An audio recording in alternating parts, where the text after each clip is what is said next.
to check out my video capabilities. I'm driving. I want to tell a story. When I was 10, my parents separated and later divorced soon after that.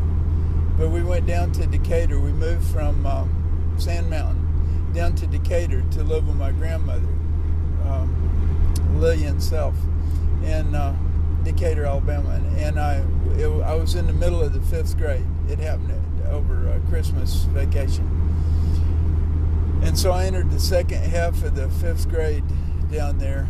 And anyway, sometime later, there was, I'd learned every curse word that there was to learn in the 1st grade up at Bryan.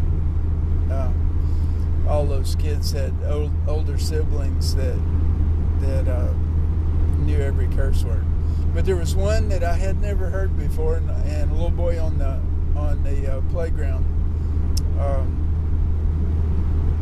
called me it. He called me a bazzard, B-A-Z-Z-A-R-D, bazzard, and started running. I said, "What does that mean?" And he just laughed and started running. So I chased him down, pinned him down on the ground, and I said, "What is a bazzard?" And he said, "A bazzard is somebody that doesn't have a daddy." And I said, "Well, I got a daddy." I said, "Well, he just doesn't live with us." And so I let him up, and we bell rang, first bell, and we went back into classroom, and second bell rang, and this little girl's hand, the little girl out on the playground asked me, "Why were we fighting? Why was I the boy fighting?" And I said, "Well, he called me a bazzard."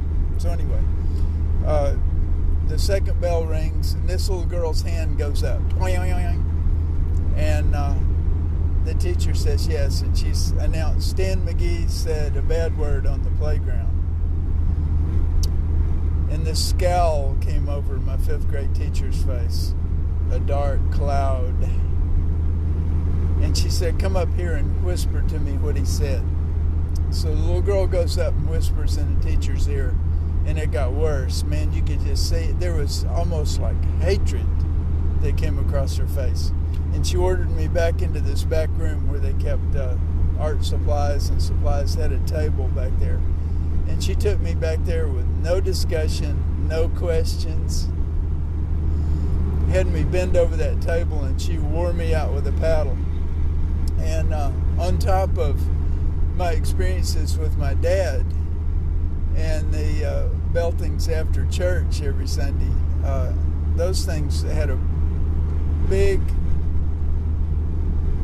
part in forming my attitude toward authority and the misuse of power. So anyway, this is a test.